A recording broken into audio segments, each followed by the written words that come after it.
자, 열심히 찍었는데 동영상이 하나 날라갔습니다. 가슴이 아픕니다.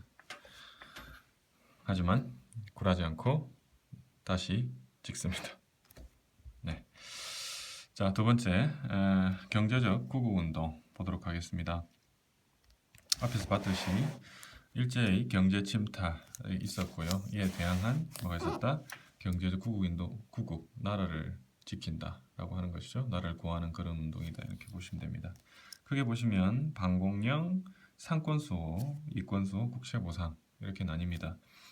반공령이라고 하는 것은 곡식이 유출되는 것을 막을 방, 막는 명령 이렇게 보시면 되거든요. 이렇게 지방관이 내릴 수가 있습니다. 그리고 상권수호라고 하는 것은 상권, 그러니까 조선인들의 상업적 권리 이런 것들을 수호, 지키는 그런 운동입니다. 많이 빼앗겼죠. 이권, 어떤 이로운 어떤 권리들을 아건파천 이후에 열강들이 많이 가져갔지 않습니까? 그것을 지키자고 하는 그런 운동이다. 이렇게 보시면 되고, 국채보상운동은 아까 얘기했지만 국채, 즉 나라의 빚을 우리 국민들이 갚아보자, 보상해보자라고 하는 그런 운동입니다. 자, 반공령을 먼저 보겠습니다. 반공령은 일본 상인들에 의해서 곡물이 유출되는 것이 되게 심했습니다. 그죠? 이런 상황에서 곡물 가격이 엄청나게 뛰게 됩니다.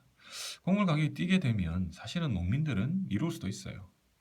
곡물 가격이 올랐으니까 비싼 값에 쌀을 팔 수가 있는 거죠. 하지만 문제가 됐던 사람들은 바로 노동자들, 즉 농사를 짓지 않는 노동자들이었습니다. 이들은 막 쌀값이 막 폭등하니까 막 죽을 맛인 거죠. 굶는 사람도 많았겠고 죽는 사람도 많았겠습니다. 그렇죠? 자, 경과를 보죠. 조일 통상장정 1883입니다. 1876이 아닙니다. 자, 조일 통상장정에 따라서 함경도와 황해도 등지에 지방간이 반공령 선포할 수 있었죠. 여러분 보십시오. 조일 통상장정을 체결했다 했습니다. 83년에 거기에 두 번째 오시면 반공령 세부 조항을 설정했다라고 했죠. 그거에 따라서 지방간이 반공령을 선포할 수 있다라고 하는 겁니다. 그래서 단 조건이 있습니다. 1개월 전에 통보를 하면 됩니다. 실제로 이 지방간은 1개월 전에 통보를 한 것 같아요. 근데 이제 일본이 이놈도 안 되겠다 싶어 이건 이제 빌미를 해가지고는 일본 1개월 전 아니야, 그렇지? 1개월 전 규정을 어겼어라고 하면서 이런 막 온갖 막 이 뭐 건덕지를 만들어가지고 반공 철회시키려고 그죠? 이렇게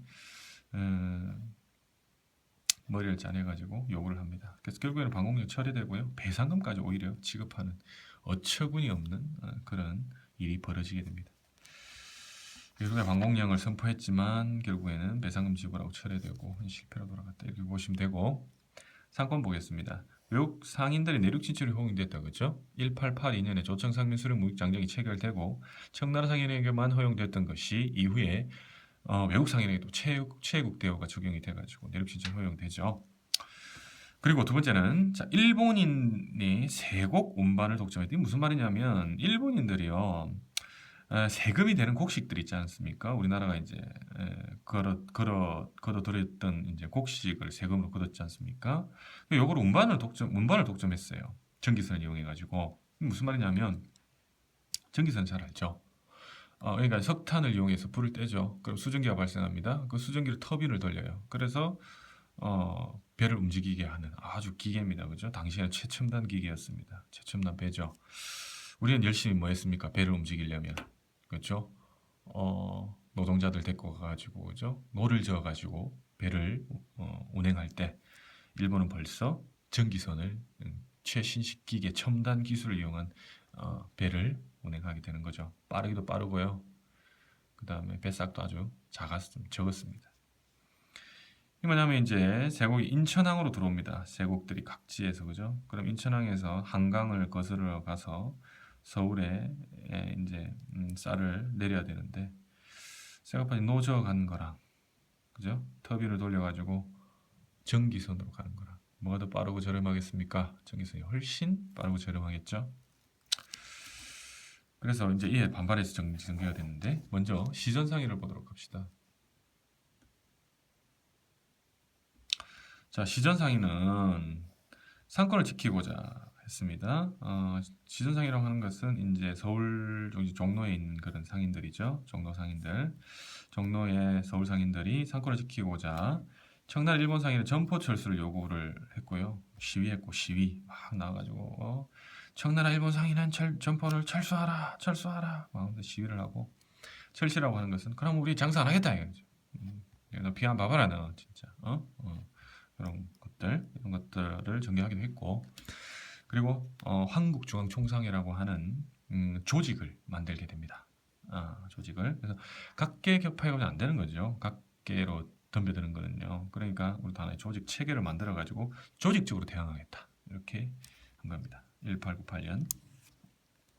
자 그리고 객주와 보부상들은 어떻게 했느냐? 사실 객주와 보부상들은 개항 초기 무역에서는 오히려 이 사람들은 돈을 많이 벌었다고 하겠습니다. 그렇죠? 왜? 내륙으로 들어올 수 없었기 때문에 외국 상인들이.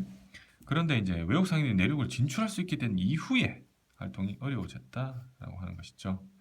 그래서 이들도 역시 조직적으로 대항하기 위해서 상해사를 설립해서 대항하기도 했다. 그리고 민족 자본과 기업이 육성되기를 읽어보시고요. 이권서 보겠습니다. 아간파천 이후에 열강의 이권 침탈이 심화되는 상황이죠. 그래서 여러분 내용은 두 개 단체만 보시면 돼요. 독립협회와 보안회입니다. 오케이? 자, 독립협회는 만민공동을 개최해서 러시아의 전령도 조차 요구를 제지했다. 무슨 말이냐면 러시아가 전령도 부산 밑에 보면 영도라고 있습니다. 그렇죠? 거기 전령도에 조차 빌린다는 얘기입니다. 섬을 빌려가지고 거기에다 석탄 기지를 석탄 저장고를 만들려고 했어요.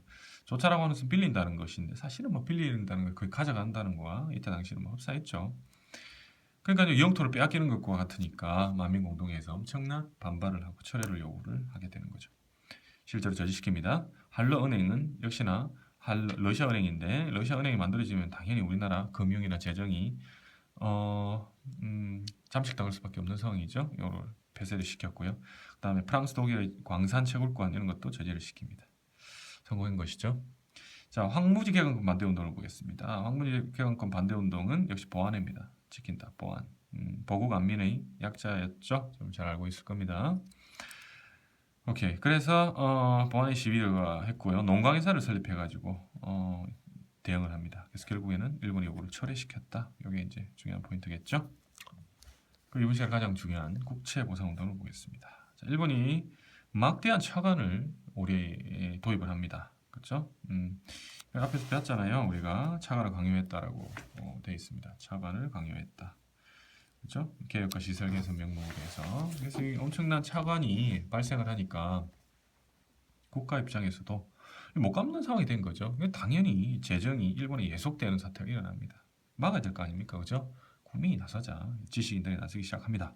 어디냐면 바로 대구예요. 대구에 가보면 여러분 국채보상 거리가 있습니다. 한번 시간 되시면 한번 가보시기 바랍니다. 수능 끝나고 한가할 때 가세요. 네. 그리고 대구에서 서상돈 등이 시작을 합니다. 돈.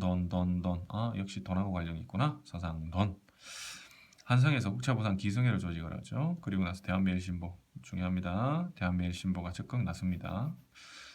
그러니까 신문에 많이 실어줬다는 얘기겠죠.